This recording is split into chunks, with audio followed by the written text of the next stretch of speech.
Hello everyone, welcome back to another video.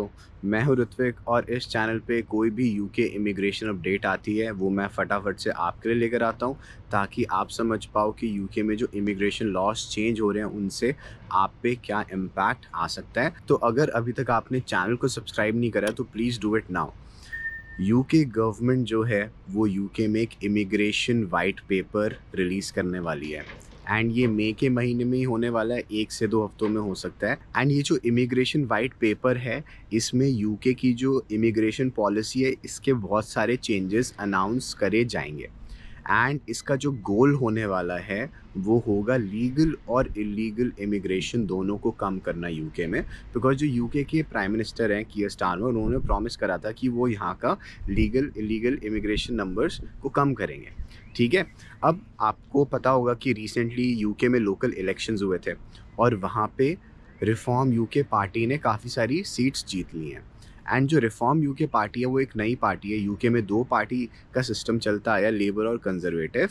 लेकिन जो reform UK है वो कंजर्वेटिव से भी ज़्यादा राइट पार्टी है एंड उसकी पॉपुलैरिटी यहाँ पे काफ़ी ज़्यादा बढ़ रही है। इनफैक्ट जो रीसेंट पोल्स थे उसमें लेबर पार्टी से भी ज़्यादा पॉपुलर, जो कि लेबर पार्टी अभी पावर में है, उससे भी ज़्यादा पॉपुलर रिफॉर्म यूके निकल के आ रही है। तो जो यहाँ की पार्टी है लेबर पार्टी, उनको डर लग रहा है कि जो 2029 में जो इलेक्शंस हैं उसमें रिफॉर्म यूके ना जीत जाए। कंजर्वेटिव तो कहीं आसपास भी नहीं है क्योंकि उनके पास 14 ईयर्स से यहाँ पे काम करने के लिए और उनके अंडर इमिग्रेशन बहुत ज़्यादा बड़ी है। और जो रिफॉर्म यूके है उनकी इमिग्रेशन पॉलिसीज़ बहुत ज़्यादा एंटी इमिग्रेंट हैं एंड बहुत ज़्यादा स्ट्रिक्ट हैं। जैसे कि उन्होंने बोला अगर वो पावर में आ जाते हैं तो वो इमिग्रेशन को नेट ज़ीरो पे ले आएंगे, इलीगल इमिग्रेशन रोक देंगे। जो इमिग्रेंट्स हैं उन जो काम करते हैं यहाँ पे उनका नेशनल इंश्योरेंस कंट्रीब्यूशन बढ़ा देंगे ताकि उनको हायर करना एक्सपेंसिव हो जाए, ताकि उनको जॉब ना मिले। तो ऐसी उनकी पॉलिसीज़ हैं एंड यहाँ के लोगों को रिफॉर्म यूके की पॉलिसीज़ बहुत अच्छी लग रही हैं। मतलब मेरी एक ऑब्जर्वेशन है, आप चाहे देख लेना, यूके के प्राइम मिनिस्टर की कोई भी यूट्यूब वीडियो होती है ना, सारे कमेंट्स क्रिटिसिज्म से भरे होते हैं। मतलब कोई हार्डली कोई अच्छी बात कर रहा होता है। तो यहाँ की मेरे को लगता है करंट गवर्नमेंट की अप्रूवल रेटिंग भी काफ़ी नीचे गई हुई है। तो यहाँ की जो गवर्नमेंट है, मैं आपको थोड़ा कॉन्टेक्स्ट इसलिए दे रहा हूँ क्योंकि ये आपके लिए समझना ज़रूरी है। जब तक आपको कॉन्टेक्स्ट समझ नहीं आएगा ना तब तक आपको ये समझ नहीं आएगा चीज़ें हो क्यों नहीं है। तो देखो, यहाँ की जो करंट गवर्नमेंट है वो 14 साल के बाद पावर में आई है एंड अगर उन्होंने अभी कुछ नहीं करा तो ये जो इलेक्शन होने वाले 2029 में वो ऐसी पार्टी से हार जाएंगे जो इससे पहले एग्जिस्टेंस में भी नहीं थी। अब जो रिफॉर्म यूके के जो लीडर हैं उन्होंने यूके का ब्रेग्जिट कराया था। Just for your context, since यहाँ की जो पॉपुलेशन है अभी वो बहुत ज़्यादा एंटी इमिग्रेशन है। ज़्यादा एंटी इमिग्रेशन मैं इलीगल इमिग्रेशन के लिए बोलूँगा, लीगल इमिग्रेशन पे लोग उतना नहीं बोल रहे हैं अभी। ठीक है। लेकिन लेबर पार्टी को अभी इमिग्रेशन नंबर्स कम करने पड़ेंगे, तब जाके उनके पास रिजल्ट्स होंगे 2029 इलेक्शन तक, जो कि वो दिखा के पोटेंशियली इलेक्शन जीत पाएँ। तो इसलिए इमिग्रेशन वाइट पेपर में ऐसे चेंजेस आएंगे एंड जब भी वो चेंजेस आएंगे उसकी मैं एक डिटेल्ड वीडियो आपके लिए लेकर आऊँगा, तो उसको देखना मत भूलना। एंड इसलिए मैं कह रहा हूँ चैनल को सब्सक्राइब करो ताकि वो नोटिफिकेशंस मैं आपके लिए लेकर आ पाऊँ। अब बात आते हैं अभी क्या रिपोर्ट आ रही है। वो ये आ रही है कि पिछले साल जो लोगों ने अजाइलम यहाँ पे क्लेम करी थी, अजाइलम का तो आपको मतलब पता ही होगा।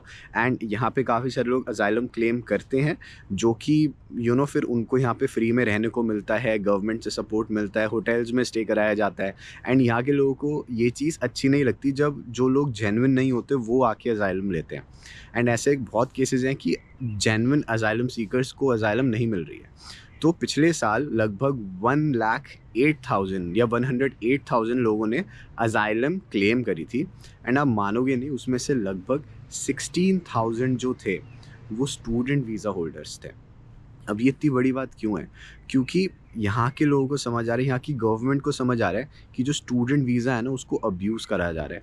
लोग स्टूडेंट वीज़ा लेके एक बार कंट्री में एंटर कर रहे हैं, फिर वो स्टूडेंट्स यहाँ पे आके अजाइलम क्लेम कर रहे हैं। एंड ये इतना ज़्यादा गलत क्यों है? क्योंकि स्टूडेंट वीज़ा अप्लाई करते टाइम आपको अपने फंड्स दिखाने होते हैं कि आपके पास मिनिमम बैलेंस है फ़ी पे करने के लिए, लाइफ सस्टेन करने के लिए। एंड यहाँ पे आके आप अपना अगर पासपोर्ट फाड़ देते हो, बोलते हो पिछली कंट्री में आपके पास जाने का खतरा है या फिर आपके पास पैसे नहीं है या कुछ भी, तो दैट्स नॉट राइट। एंड जो स्टूडेंट्स ऐसा कर रहे हैं। उनमें से जो लगभग 12,000 स्टूडेंट्स हैं, जो बताया जा रहा है स्टूडेंट वीज़ा पे जो आए थे, वो थे पाकिस्तान से, ढाई 2 ढाई हज़ार थे श्रीलंका से, 2 ढाई हज़ार थे नाइजीरिया से। तो यूके गवर्नमेंट पहले तो एक सिस्टम बना रही है अब, जिसकी मदद से वो आइडेंटिफ़ाई कर पाएगी अगर ऐसे सिमिलर प्रोफ़ाइल के लोग अगर फ्यूचर में स्टूडेंट या वर्क वीज़ा के लिए अप्लाई करते हैं, तो उनकी एप्लीकेशन पहले ही रिजेक्ट कर दी जाए। एंड इस सिस्टम की क्या स्पेसिफिकेशंस होंगी, शायद ये हमें इमिग्रेशन वाइट पेपर में और क्लियरली पता चले। अभी के लिए बात करी जा रही है कि शायद ये पॉलिसी कुछ पर्टिकुलर कंट्रीज़ को टारगेट करे, जैसे कि मैंने आपको बताया पाकिस्तान, श्रीलंका और नाइजीरिया, बट इस पे एक ऑफिशियल कंफर्मेशन नहीं आई है। And I am also waiting for immigration white paper. लेकिन कोई भी ऐसा बच्चा, चाहे वो किसी भी देश से हो, अगर वो सोच रहा है कि मैं स्टूडेंट वीज़ा लेके पहुंच जाता हूँ, फिर असाइलम क्लेम कर लूँगा, देखो यहाँ की गवर्नमेंट को पता चल गया, आप इतनी प्लानिंग करो, आपका स्टूडेंट वीज़ा ही रिजेक्ट हो जाए तो उसका कोई फ़ायदा नहीं होगा। या फिर अगर आप यहाँ पर आ जाओ और यहाँ की गवर्नमेंट पॉलिसी निकाल देगी स्टूडेंट वीज़ा वालों को असाइलम नहीं देंगे, तो आपकी सारी प्लानिंग चौपट हो जाएगी। तो ऐसा काम ही क्यों करना जिससे यहाँ की गवर्नमेंट आपके सपोर्ट में नहीं है एंड चीज़ें आपके लिए ख़राब हो सकती हैं। सो कोई भी इंसान ऐसा प्लान करता है, don't do it. Immigration white paper पे जो भी अपडेट आएगी उस पे मैं एक डिटेल्ड वीडियो लेकर आऊँगा, but that's the update from my side कि स्टूडेंट वीज़ाज़ पे रिजेक्शंस बढ़ेंगे जिन लोगों की प्रोफाइल ऐसे लोगों से मैच करेगी जिन्होंने स्टूडेंट वीज़ा लेके असाइलम सीख करी है यूके में। सो अगर आप स्टूडेंट वीज़ा के लिए अप्लाई कर रहे हो, मेक श्योर आपके जो फंड्स हैं वो स्ट्रॉन्ग हैं, या फिर और कोई क्राइटेरिया मुझे पता चलता है जो कि कंसिडर करा जाएगा, उस पर मैं वीडियो लेकर आऊँगा। बट फाइनेंशियल जो कंडीशंस हैं आपकी वो भी मैटर करती होंगी apart from where you are from. So that's the main update. Stay tuned. I'll be posting many important videos moving forward. That's all from my side. Take care. Bye.